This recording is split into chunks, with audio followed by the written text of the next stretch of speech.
kamu bisa kangen dan baik-baik aja, itu berarti kamu udah move on. Tapi kalau kangen itu buat kamu nggak baik-baik aja, berarti kamu...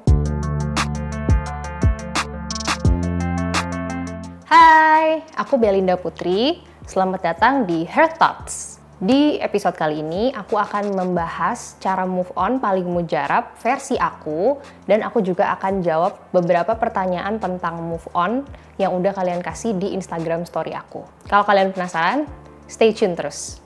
Jadi move on yang akan aku bahas kali ini tuh move on yang berkaitan dengan relationship. Jadi misalnya kalian tadinya punya pacar, terus hubungan itu harus berakhir dan kalian kesulitan untuk get over it. Di sini aku akan share ke kalian cara-cara untuk move on yang menurut aku paling mujarab. Sebenarnya move on itu apa sih? Nah, kalau untuk jawab pertanyaan itu, menurut aku kita harus lihat move on itu sebagai suatu kondisi kan. Nah, bisa dikatakan move on itu kalau kita udah bagaimana? Bisa dikatakan move on itu menurut aku kalau kita sudah bisa menerima bahwa things don't work out dan kita belajar dari situ, kita move on with our lives, dan meskipun kita masih bisa ingat kenangan-kenangan masa lalu itu, kita nggak terganggu lagi dengan kenangan-kenangan itu. Kalau kita ngomongin tentang move on, kadang-kadang suka ketukar sama melupakan. Menurut aku, move on itu nggak sama dengan melupakan. Move on itu adalah ketika kita masih bisa inget nih kenangannya, kita bahkan masih bisa juga sayang sama orangnya, tapi kenangan-kenangan itu nggak mengganggu kita lagi, nggak bikin kita sedih lagi, nggak mengganggu kehidupan kita sehari-hari. Itulah yang bisa dikatakan move on. Cara move on paling mujarab, nomor satu, menurut aku adalah dengan nangis. Kalian kan sedih nih, karena kalian harus putus, padahal nggak mau putus sebenarnya. Pasti ada emosi-emosi negatif yang kalian rasakan. Itu harus kalian terima sebagai proses yang normal dan harus kalian ekspresikan juga dengan cara yang benar. Menangis, kalau menurut aku nih ya, kalau aku pribadi, aku pasti akan cari tempat aku sendiri, terus aku nangis di situ sampai puas, dan setelah itu aku merasa lebih baik. Jadi setelah aku nangis, aku bisa lanjutin lagi kegiatan aku seperti biasa, nggak terganggu, dan lebih bisa berproses untuk move on sepenuhnya setelah itu. Cara yang kedua adalah dengan melakukan hal-hal yang membuat kamu senang. Misalnya kamu suka baca buku atau nonton film, ya kamu lakukanlah itu. Kalau aku pribadi, aku sukanya jalan-jalan dan aku sukanya bepergiannya sama keluarga. Kalian bisa juga sama teman, kalau aku sukanya sama keluarga. Kenapa itu membantu? Karena selain bisa nge-refresh pikiran aku juga, jalan-jalan sama keluarga tuh bikin aku inget bahwa ada orang yang akan selalu ada buat aku, yaitu keluarga aku. Rasanya tuh jadi buang-buang waktu kalau aku terus berkutat mikirin orang yang udah di masa lalu itu.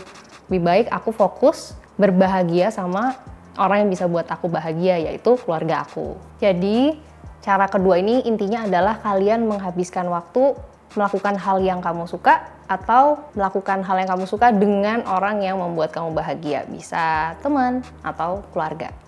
Nah, cara yang ketiga, ini juga nggak kalah mujarab, yaitu dengan menyibukkan diri kamu dengan hal-hal yang positif. Misalnya nih, kalau kamu udah kerja, berarti kamu fokus di kerjaan kamu. Kalau kamu masih sekolah atau kuliah, kamu bisa aktif di kegiatan sekolah atau kuliah kamu. Intinya adalah kamu berusaha untuk seproduktif mungkin dan meminimalisir waktu kosong kamu. Jadi kamu tuh nggak ada waktu untuk bengong-bengong sendiri, karena itu adalah waktu-waktu dimana biasanya kita akan cenderung lebih mudah keingetan sama yang dulu-dulu dan sedih lagi dan balik lagi ke titik awal kesedihan itu. Jadi lebih baik kita produktif, jadi kita nggak punya waktu untuk terlalu banyak mikirin yang lalu-lalu. Nah, sekarang aku akan jawab beberapa pertanyaan seputar move on yang udah kalian kasih di Instagram story aku. Nah, pertanyaan pertama ini dari @adindabrili. Kalau masih suka kangen kenangan sama mantan, apa bisa dibilang sudah move on? Jadi menurut aku gini ya, bisa dibilang sudah move on atau enggak kalau kamu masih kangen itu tergantung kangennya itu kayak gimana. Kamu bisa nih kangen, kamu bisa keingetan kenangannya, kamu merasa kangen, tapi kamu biasa-biasa aja, kamu bisa beraktivitas seperti biasa, nggak bikin kamu melakukan hal-hal yang negatif, ya udah berarti kamu udah move on. Tapi kalau kangennya itu bikin kamu jadi sedih terus-terusan, terus kamu jadi malas kerja atau kamu malas sekolah, kamu jadi nggak bisa ngapa-ngapain, itu berarti kamu belum move on. Jadi tergantung si kangennya itu dampaknya apa di kamu. kamu bisa kangen dan baik-baik aja, itu berarti kamu udah move on. Tapi kalau kangen itu buat kamu nggak baik-baik aja, berarti kamu kemungkinan besar belum move on. Sekarang ke pertanyaan selanjutnya. How to let go when both of you are still in love but it just doesn't work out? Dari Sarah BRLNIA. Bagaimana cara let go ketika kalian berdua masih saling menyayangi tapi things just don't work out? Caranya adalah, ingat lagi alasan kalian putus. Kalau kalian memang udah sama-sama tahu ada hal-hal yang nggak bisa diubah dan itu membuat kalian nggak bisa lanjut, ya harus menerima itu dan move on. Tapi kalau misalnya ternyata ada yang bisa diubah to make things work out, ya udah diubah aja supaya kalian bisa lanjut lagi. Intinya adalah apakah kondisi yang membuat kalian berpisah itu sesuatu yang bisa diubah atau nggak bisa diubah. Kalau nggak bisa, kita nggak punya pilihan lain selain menerima, dan itu memang butuh waktu, jadi nggak usah diburu-buru. Yang penting kalau kalian lagi ngerasa, aduh aku masih sayang, ya kalian ingat lagi aja alasan kalian putus at the first place itu apa dan menerima itu. Pertanyaan selanjutnya ini dari @raniagita_bk.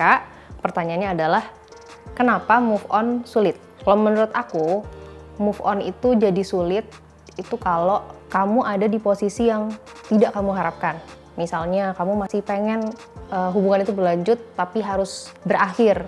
Itu membuat proses move on kamu jadi sulit.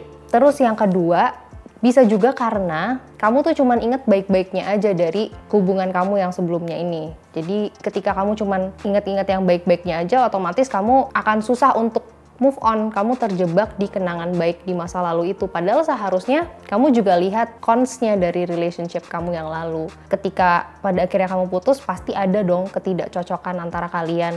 Itu juga harus kamu pertimbangkan, dan sebenarnya itu juga bisa membantu kamu untuk membuat kamu sadar bahwa yang lalu itu nggak sebaik yang kamu kira, dan mungkin putus itu memang adalah jalan yang paling baik. Pertanyaan selanjutnya dari Aida Rianto. Pertanyaannya adalah, kenapa move on perlu waktu? Benarkah time will heal? Kamu ada di posisi yang kamu nggak suka. Nggak mungkin dong tiba-tiba nih kamu tidur, bangun-bangun, kamu langsung merasa baik-baik aja. Ya mungkin ada, tapi kemungkinannya kecil gitu ya kan. Jadi memang waktu itu perlu untuk kita berproses, untuk kita menerima pengalaman-pengalaman itu, pengalaman yang tidak mengenakan itu untuk kita proses dan kita terima, itu perlu waktu. Tapi yang menyembuhkan bukan waktunya.